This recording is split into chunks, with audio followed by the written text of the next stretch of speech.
તો સાહેબ અહીંયા તાના ક્લાસીસ છે જે ભણાવવા જાય છોકરાઓને ને રવિવારે આ બનાવ બનેલો છે સાંજે 7 વાગે અમારી ઘરે કોઈ હતું નહીં, ઘરે એકલી હતી અને એ પેલા 6 મહિનાથી એક નીલકરીમ છોકરો છે એ પાછળ પડેલો ઘર સુધી પાછળ 2 વ્હીલ લઈને આવે દબાડીને છોકરા અહીંયા રહે છે એટલે રોજ આ બધા તત્વો છે બધા ને ઘર સુધી વાહે ત્યાં હેરાન કરતા હતા એ મને એટલી ખબર છે સાહેબ ને એ સમય મેં એના પપ્પાને ફોન કરેલો ત્યાંથી નંબર ગોતી કે ભાઈ તમારા છોકરાને કહો રોજ પાછળ પાછળ આવે છે મારી છોકરી વાહે કે હું સમજાઈ દઈશ પછી મેં કડક શબ્દમાં કીધેલું પણ કાંઈ થયું નહીં રોજ વાહે આવતો જે છેલ્લે 2 દિવસ થયા આમ સુનમુની રહેતી હતી પછી શું થયું કઈ હિસાબ ખબર નથી 6 મહિનાની મને પાકી ખબર છે નીલ વિષ્ણુભાઈ દેસાઈ કરી છે પોલીસ ફરિયાદ કરેલી નહીં પોલીસ ન કરેલી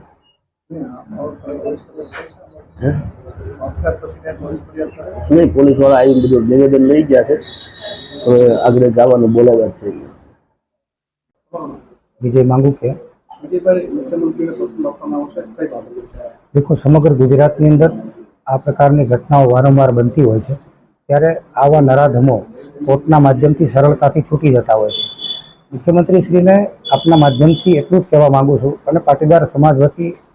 સમગ્ર ગુજરાતની અંદર આ પ્રકારની ઘટનાઓ બની રહી છે ત્યારે કે કાળા કાચની ગાડીઓ રાખી અને બેફામ રીતે આ નરાધમો સ્કૂલ કોલેજ અને ટ્યુશન ક્લાસોને ટાર્ગેટો કરતા હોય છે।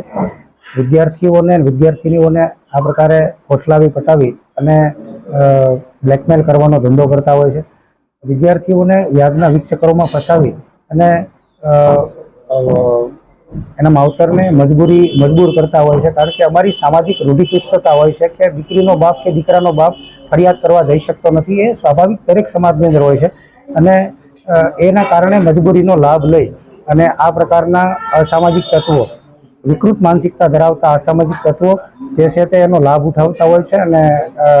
એટલા માટે ખાસ મુખ્યમંત્રીશ્રીને જણાવવાનું છે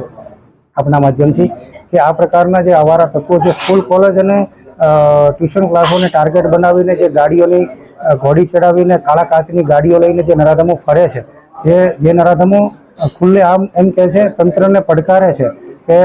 અમારું કોઈ કાંઈ કરી લેવાનું નથી, અમે આ જ કરવાના છીએ। આ બાબતને લઈ અને ગૃહ વિભાગ અને તંત્ર જાગે અને કડકમાં કડક કાર્યવાહી થાય અને એક દાખલો બેસે સમગ્ર ગુજરાતની અંદર કે આ પ્રકારના નરાધમો હવે પછી ક્યારેય આ પ્રકારની હીન કૃત્ય ન કરે એના માટે કડકમાં કડક કાર્યવાહી થાય ને જેલના સળિયા પાછળ આજીવન કેદ થાય એવી અમે એની માંગણી કરીએ છીએ।